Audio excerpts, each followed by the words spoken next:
What's going on, everyone? So, the San Antonio Spurs are in a very interesting position, right? They are linked to a potential Kevin Durant trade, right? Giannis Antetokounmpo as well, but it appears Giannis is kind of off the table, right? Reports came out that he hasn't requested a trade, and at this time, right, the Milwaukee Bucks are not shopping him or fielding any offers, right? Because, again, Milwaukee's not going to trade Giannis unless Giannis wants to be traded. If he wants to be traded, then they will oblige him. But until then, right, they're just kind of waiting around. More and more build up that, hey, Kevin Durant to the Spurs is probably going to happen. We even got reports that Kevin Durant himself prefers a Spurs trade now, where before it was just like his camp. The Spurs obviously want the trade. Phoenix is kind of interested in a potential San Antonio trade. But, like, what does Kevin Durant want? Because he's going to have a lot to say, right? He is going into a contract year. He could easily be like, hey, no, I prefer Houston, or I prefer this team or that team, whatever. And now that you kind of got the confirmation that, no, he prefers the Spurs as well, I really do think that that's probably where we're headed with the San Antonio Spurs landing Kevin Durant. But, time will tell, right? We'll see. But beyond Kevin Durant, you still need other things. You still need other pieces, right? Bare minimum, you're going to need to fill your other forward spot. Luckily, Kevin Durant can play the 3, he can play the 4, right? You can have it either way, so you could go get a guy and slot him in there. Now, obviously, the Spurs are planning on taking Dylan Harper. That could be something, right? It's just, do you want Dylan Harper slotted as like your 2 or 3? As your 2 would be fine, but okay, then you're moving Stephon Castle to the 3. I think more likely than not, Dylan Harper's probably coming off the bench.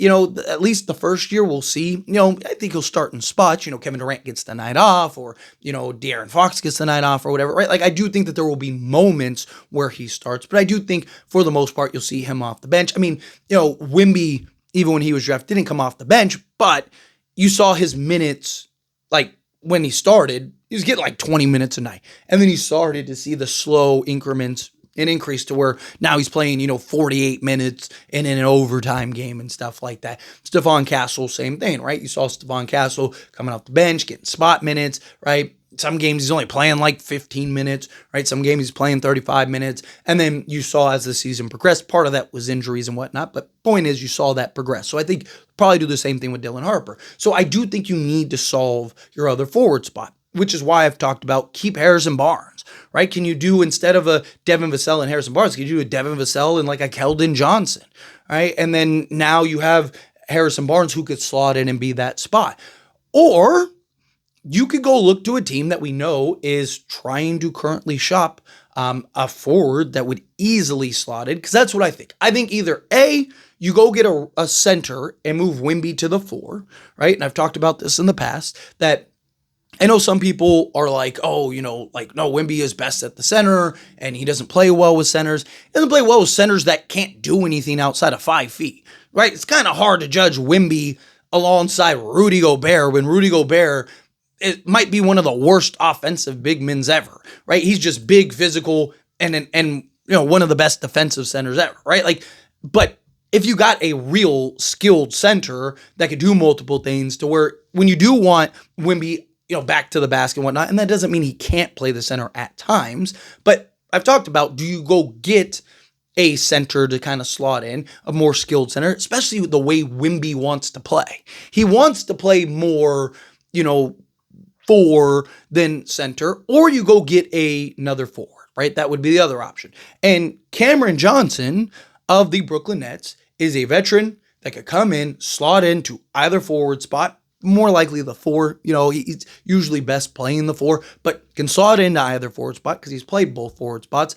And he, I believe, is cheap enough, obtainable enough, and would make sense. Brooklyn is shopping him. They want assets. They want young players. They want all those things. I mean, you could work something out to where you go and trade for a Cameron Johnson, right? And now imagine a starting 5 of De'Aaron Fox, Stephon Castle, Kevin Durant, Cameron Johnson, and Victor Wembanyama. I mean, you have all your bases covered. You have versatile perimeter defense. You have 2 athletic point of attack guards. You have the best rim protector and defensive big in basketball in Victor Wembanyama. You have multiple guys that could spread the floor and knock down the 3 ball. You have multiple guys that can be ultra efficient off ball, right? You'd be one of the best teams, not the best team in basketball, right? Depends on how, good Victor Wembanyama is in year 3 and Stephon Castle in year 2 and so on and so forth. But there is a version of that where you're hoisting the Larry O'Brien trophy, right? And then you still have Dylan Harper off the bench and, all this depth and whatnot that could potentially put you over the top, right? So I really like the idea of the Spurs going hard after Cameron Johnson. Now, right now, the Nets are shopping the 19th pick and Cameron Johnson to move into the lottery. The Spurs do have the 14th pick, right? So technically, it's not like it is the lottery, but they want to get into the top 10, right? They don't want to necessarily be the 14th pick, but also you're probably trading the 14th pick to get Kevin Durant. So you'd have to work something out to where maybe it's future assets or, maybe you're trading a Jeremy Sohan, right? And so it's like, hey, here's a young forward on top of future picks. And, now we're landing Cameron Johnson.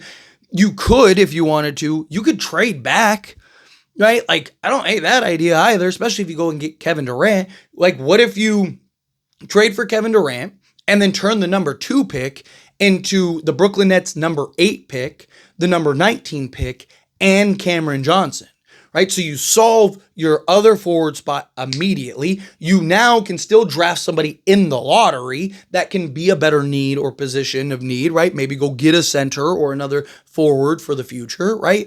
Even a 3-and-D guy. And then you also have the 19th pick, which you could trade or draft a guy and add some more depth, add some more youth, right? I don't hate that idea either. I think that's something that could make some sense for them. But point is, I really would love to see, if you get Kevin Durant, I think you need another forward, right? Either a guy that can slot in at the 3 or a guy that can slot in at the 4.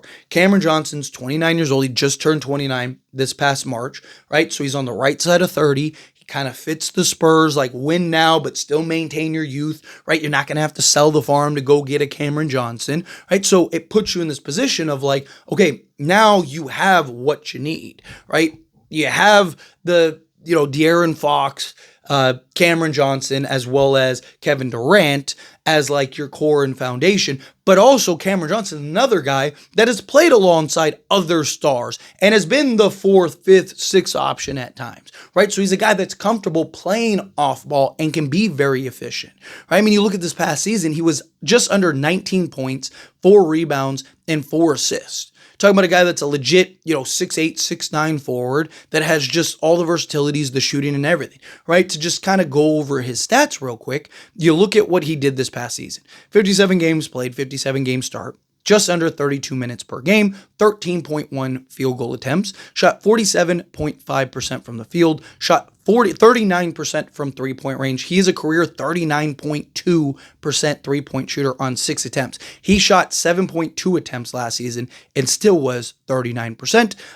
From 2-point range, he was 57.8% on 5.9 attempts. EFG of 58.2%. Shot 89.3% from the free throw line on just under 4 attempts. Again, 4.3 rebounds, 3.4 assist, a steal, half a block, and just under 19 points per game at 18.8. So again, a guy that's efficient, a guy that can play off ball, guy that would slot in beautifully alongside Kevin Durant, Victor Wembanyama, De'Aaron Fox, and a Stephon Castle. I think it's something that the Spurs should look into and maybe, potentially explore. We'll see. Time will tell. But as always, this is a discussion, so I pass a question on to you. Let me know your thoughts and opinions down in the comments.